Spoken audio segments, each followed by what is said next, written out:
في ملعب البيت بين الأم وبنتها، بين أمريكا وإنجلترا. لقاء زعامة المجموعة، لقاء تأمين الصعود للدور الثاني، ولقاء التحدي والشالنج من الجانب الأمريكي. تشكيلة العم السام لحراسة المرمى تيرنر حارس أرسنال، رقم 2 ديست إكس بارسا حاليا ميلان، رقم 3 زيمرمان، 13 و5 في المحور اللاعب ريم يلعب في فولام في البريمير ليج، وروبنسون أيضا في نفس الفريق الظهير الأيسر، 4 دامس لاعب ليدز، 8 اللاعب ويستون ماكيني اللاعب اللي ربحت الجولة الأخيرة ضد بولند. ثم في دور كأس العالم خارج أوروبا لما تلعب كأس العالم الجديد لعله يكون فال خير مع الجمهور ونحن في كنف الشفافية معه. عالم التاريخ يقول تفوق انجليزي. ماغواير حلوة من هاري والدفاع يتصدى والتفوق انجلترا وكد العالم هنا أنها في خطيرة. انجلند الكرة الأولى والجول، ضاعت الفرصة الأولى لمنتخب الأسود الثلاثة. يا هاري يا كين،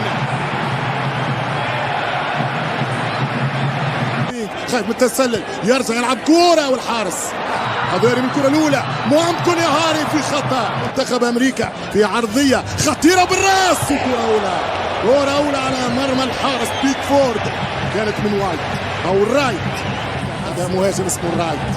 تمشي كرة عن طريق لمسة، وين الراس؟ كرة عن طريق العرضية الآن تجي العرضية، وين الراس؟ هي خطيرة، كرة بالساق ضيعها ماكاني.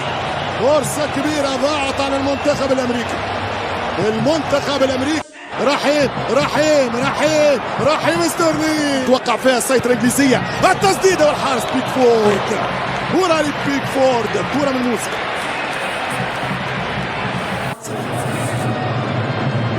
انجلترا لها الكلمة العليا في الوديات، وانجلترا تعاني في الرسميات. مسحت كرة بوليزيتش كسر العارضة، بوليزيتش جيبوا الصلاح، بوليزيتش يكسر العارضة، جيبوا لها الصلاح. يا بوليزيتش من فنزويلا، حتى عنده حماية خاصة هذا في بلاده في كاراكاس. الخطأ على المنتخب الامريكي فريق الولايات المتحدة.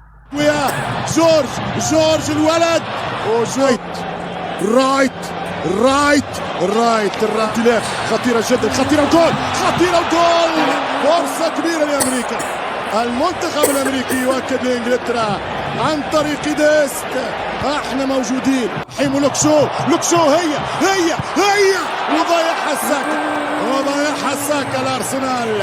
كرة خطيرة جدا، واز يضرب الراس، خطيرة لأمريكا. بوليزيتش موجود، وهذا الإنجليزي مل من السماع، مل من الاستماع، مل من عنوان يكتب فيه كورة. نحن نشجع الكرة الحلوة، وكرة ممتازة لإنجلترا، والكرة من ماونت ويتصدى الحارس تورنر. تشيلسي أرسنال الجنارس، التسديدة ممتازة والضربة موجودة. الهدف دفاع، هذه اختيار المكاني، يحطها مكاني، كرة بعيدة من ماكيني، لاعب لا يوفنتوس. اساس كرة على اليسار، العرضية خطيرة، الكرة وترجع ساكا يرجع دفاع، يمشي أمريكية. رد بالك المرتدات، الكونتر اتاك تقطع في سانسيرو، ترجع الكرة المنتخب الامريكي. ماكيني يضغط، فما خطأ ولا الحكم الفنزويلي يقول العب، والكرة ترجع انجليزية عن طريق بيكفورد. تاريخ المنتخب، يمشي كرة طويلة ملعوبة، يضرب الراس، برافو يا ماغواير. هذه هي قيمة هاري، هذه هي إضافة هاري ينقذ انجلترا. بالنسبة للإنجليز في الريتم والإيقاع، يضرب الكرة بوليزيتش، كرة ركنية. المنتخب الأمريكي يؤكد دروس كأس العالم في قطر. من ماذا بيني وبينك 50 نتيجة 1-0 للإنجليز. ترجع بالراس خطيرة، وماغواير يحارب فيهم، خطيرة ما ماهيش باية. مرة أخرى خرجها شوية ولا تتمسك حدايا جريليتش خطيرة على الأطراف، هي ساكا والحارس. كرة من جريليتش خطيرة جدا من هاري كين. ممكن، والسيناريوهات الكل الآن ممكنة في هذه المباراة. كل السيناريوهات متاحه.